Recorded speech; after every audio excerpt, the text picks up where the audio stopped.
Entrons maintenant dans ce mot, qui touche l'âme et fait vibrer le cœur. Ah, je crois au miracle, je crois avec chaque fibre de mon être, mais ce n'est pas seulement parce que je crois à l'extraordinaire, non. Je crois au miracle parce que je crois en Dieu. Et quand je parle de Dieu, je ne parle pas de quelque chose de lointain, mais de son propre Fils, Jésus-Christ, qui est l'expression vivante de l'amour divin. Avez-vous déjà pris le temps d'y penser? Le plus grand cadeau, le plus grand don jamais offert à l'humanité, c'était Jésus lui-même. Et vous savez quoi? L'humanité n'a jamais reçu quelque chose d'aussi précieux que lui. Mais il y a quelque chose que nous devons comprendre. Notre esprit limité, si plein de barrières et de doutes, ne pourra jamais comprendre totalement ce qui s'est réellement passé lorsque Jésus s'est offert. Ah! Quand il, poussé par le Saint-Esprit, s'est livré au Père pour être le sacrifice vivant, tout cela pour nous. Vous savez pourquoi?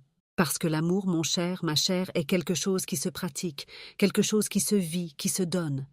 Si vous vous demandez pourquoi Jésus a fait cela, pourquoi il s'est livré de manière si complète, la réponse est simple et en même temps profonde. Il nous a aimés. Et n'oubliez pas, le salut est un don. C'est si simple, si merveilleux, que parfois les gens s'y perdent, essayant de compliquer ce qui est d'une beauté si directe. Je me souviens d'une lettre que j'ai reçue, écrite par un homme déjà âgé, presque 70 ans, demandant comment il pourrait renaître. Vous savez ce que je lui ai répondu? Recevez le don. Il n'y a rien d'autre que vous ayez besoin de faire, si ce n'est accepter ce cadeau avec un cœur ouvert. Maintenant, laissez-moi vous emmener à la glorieuse parole de Dieu, où Jésus, fatigué du voyage, s'arrêta près du puits de Jacob. Il était environ midi quand une femme samaritaine s'approcha pour puiser de l'eau. Et Jésus, le Fils de Dieu, la regarda et dit « Donne-moi à boire ». Ah, et comme cette phrase résonna dans le cœur de cette femme qui fut surprise de voir un juif, quelqu'un qui, dans sa culture, ne devrait pas lui parler, à elle, une samaritaine. « Comment toi, qui es juif, peux-tu me demander de l'eau » demanda-t-elle, pleine d'étonnement. Mais Jésus, Jésus répondit d'une manière qui changea tout. Si tu connaissais le don de Dieu, si tu savais qui te demande de l'eau, c'est toi qui lui aurais demandé, et il t'aurait donné de l'eau vive. L'eau vive, celle qui étanche la soif de l'âme, qui remplit le vide du cœur. La femme, intriguée, questionna « Seigneur, comment peux-tu me donner cette eau si tu n'as même pas de seau et le puits est profond? Serais-tu plus grand que notre père Jacob, qui nous a donné ce puits? » Ah, si elle savait! Si elle savait qui était là devant elle, la source inépuisable de la vie.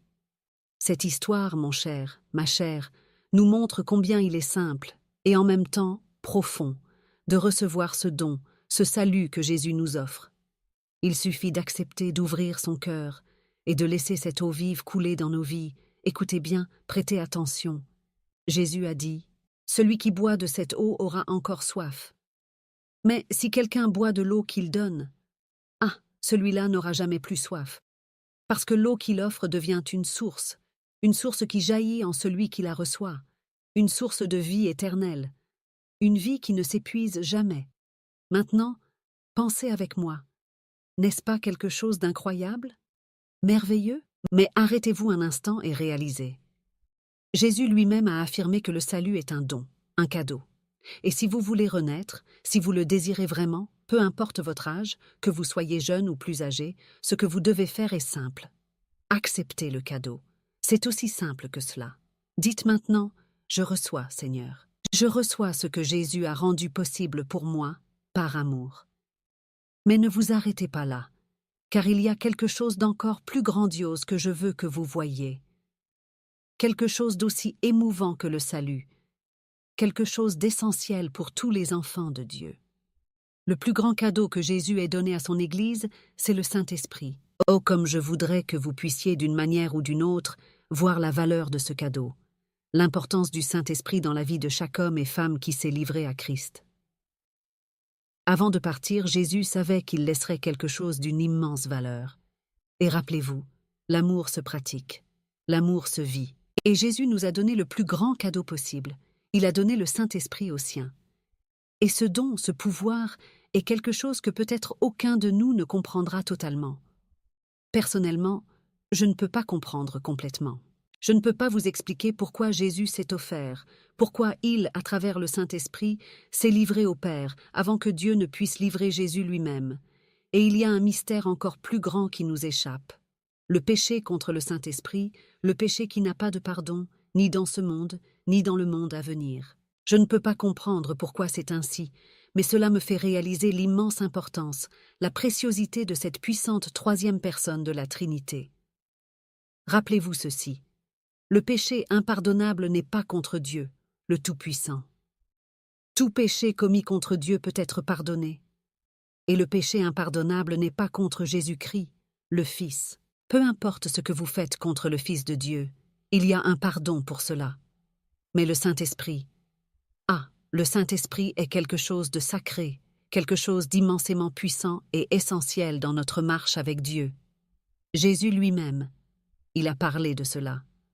Il a mentionné un péché qui n'a pas de pardon, ni ici, ni dans le futur. Et ce péché est contre le Saint-Esprit. Pourquoi est-ce ainsi? Je ne sais pas. Je ne peux pas vous l'expliquer. Mais savez-vous ce que cela me fait comprendre? Cela me fait ressentir l'importance énorme du Saint-Esprit. Réfléchissez bien, certains des grands hommes de l'Ancien Testament ont expérimenté le pouvoir de cet esprit.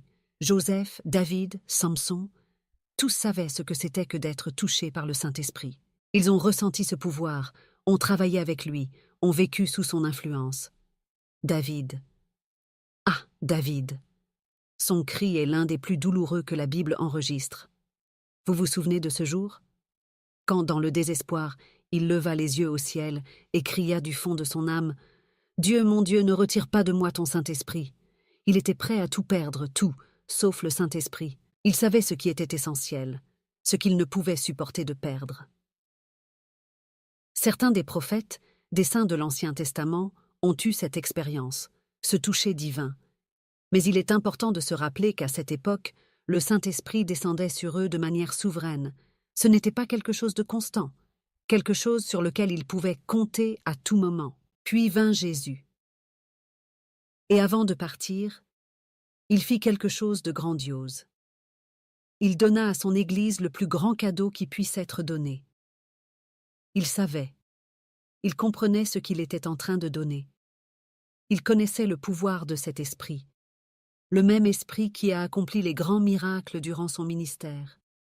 On parle tellement des miracles de Jésus, on est émerveillé en les lisant, mais Jésus savait exactement ce qui se cachait derrière chacun d'eux. Il savait que c'était le pouvoir du Saint-Esprit qui agissait.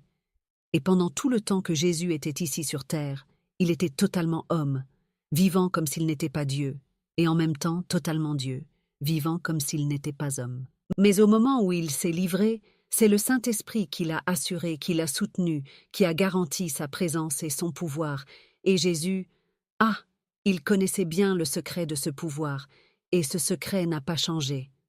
Encore aujourd'hui, le pouvoir derrière les miracles, derrière les transformations, derrière tout ce qui est extraordinaire, c'est le Saint-Esprit.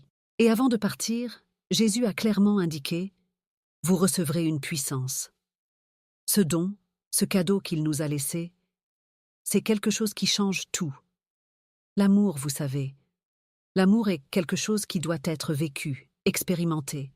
On ne peut pas aimer vraiment sans se donner, sans donner quelque chose de soi. C'est impossible. Jésus le savait. Il savait que le plus grand cadeau, le plus grand don qui pouvait être donné n'était pas quelque chose de simple, mais quelque chose de divin. Et il a donné le Saint-Esprit. Vous recevrez une puissance, a-t-il dit. C'est mon cadeau pour vous. Le même pouvoir qui était avec moi, je vous le donne, quand le Saint-Esprit descendra sur vous. Et mon Dieu, quand ce don a été donné à l'Église au début, le monde a été bouleversé. Non, vous n'imaginez pas ce qui s'est passé. Ces premiers chrétiens, ils n'étaient pas des gens ordinaires, ils avaient du pouvoir. Il y avait quelque chose en eux, quelque chose qui ne pouvait être contenu. Ce n'a jamais été le plan de Jésus que son Église soit sans ce pouvoir. Jamais. Je vous le dis avec certitude, cela n'a jamais été dans son esprit que ses enfants vivent sans cette force. Cela n'a jamais été dans son dessein que son Église soit faible ou vaincue. Alors, si vous vivez une vie chrétienne pleine de défaites, sachez une chose, Ce n'est pas parce que le pouvoir n'est pas disponible, mais à cause des choix que vous avez faits. La provision a été donnée. Il vous a déjà donné ce don le plus grand de tous, le Saint-Esprit. Pierre a très bien compris cela. Après la Pentecôte, quand le Saint-Esprit est descendu, il a compris. Et rappelez-vous, nous vivons encore le jour de la Pentecôte. Ce jour n'est pas terminé. Ce que l'Église a reçu à cette époque, toutes les manifestations, tous les dons, nous avons le droit de nous y attendre encore aujourd'hui. Parce que le jour de la Pentecôte n'était pas un événement isolé, quelque chose qui s'est produit et qui est terminé. Non. Ce jour continue et continuera jusqu'au grand jour de l'enlèvement. Nous perdons tant. Si vous vous contentez de ce qui est petit, de ce qui est moyen, sachez qu'il y a beaucoup plus pour vous. Beaucoup plus. Pierre l'a compris, et le Saint-Esprit a parlé à travers lui. Repentez-vous.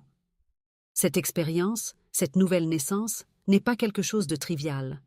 Le plus grand cadeau que Jésus ait donné à l'humanité, c'était lui-même, c'était le salut. Repentez-vous, et que chacun de vous soit baptisé au nom de Jésus-Christ pour la rémission des péchés. Et que se passe-t-il avec les péchés? Ils sont effacés. Le salut est à vous. Et l'expérience de la nouvelle naissance commence à tout transformer. Suivez-moi maintenant, car voici ce qu'il y a de plus puissant sur terre. Et vous recevrez le don du Saint-Esprit. C'est le plus grand cadeau que Jésus ait donné à son Église. Mais ne vous arrêtez pas là. S'il vous plaît, je vous en prie, ne vous arrêtez pas là, comme tant le font. Il y a beaucoup plus à suivre, car l'œuvre continue. Et la promesse n'a pas été faite seulement aux premiers croyants, mais pour vous, pour vos enfants, et pour tous ceux qui sont loin, autant que le Seigneur notre Dieu en appellera. Si vous avez été appelés, si vous avez accepté Christ comme votre Sauveur, le don du salut, alors cette promesse du Saint-Esprit est pour vous aussi. Et je vous le dis, bien-aimés, avec la même certitude que l'Église du premier siècle a bouleversé le monde au nom de Dieu par le pouvoir du Saint-Esprit, l'Église de Jésus-Christ peut, à nouveau, faire la même chose aujourd'hui. Par ce même pouvoir, l'Église peut bouleverser le monde maintenant. Mais regardez autour de vous. Il n'y a jamais eu un temps où l'Église était aussi dépourvue de pouvoir qu'aujourd'hui. Le monde se lève contre l'Église, et l'Église se lève sans pouvoir.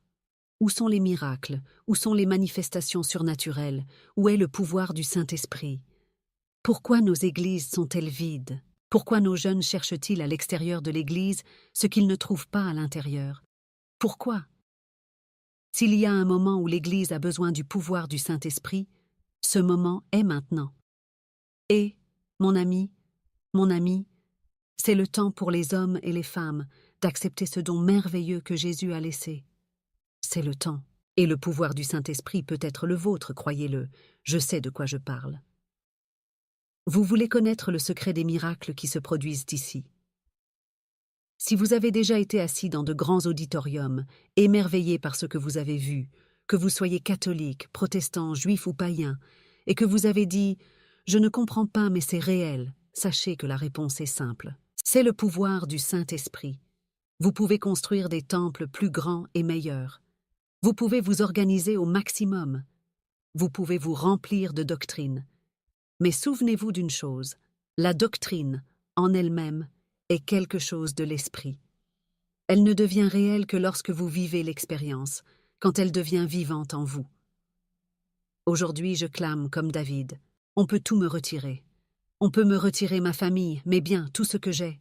On peut tout prendre jusqu'à ce que je ne vive que de pain et d'eau. Mais ne retire pas de moi le Saint-Esprit, car je sais, mieux que quiconque, où se trouve le secret du pouvoir de ce ministère. J'ai déjà accepté le plus grand cadeau que Jésus a donné à l'humanité, le don du salut. Et j'ai aussi accepté le plus grand cadeau qu'il a laissé pour moi et pour vous, le don du Saint-Esprit. Et vous? Ne voulez-vous pas accepter ce don aussi? Il peut être à vous. Je lève les yeux vers les montagnes et je demande « D'où me viendra le secours ?»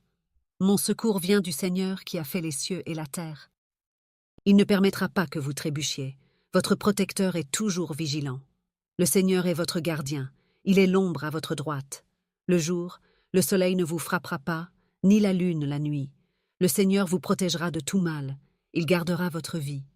Il gardera votre départ et votre arrivée, dès maintenant et pour toujours. Ah, cher, ne vous arrêtez pas maintenant. Vous le sentez? Il y a quelque chose de différent dans l'air, une présence qui ne peut être ignorée.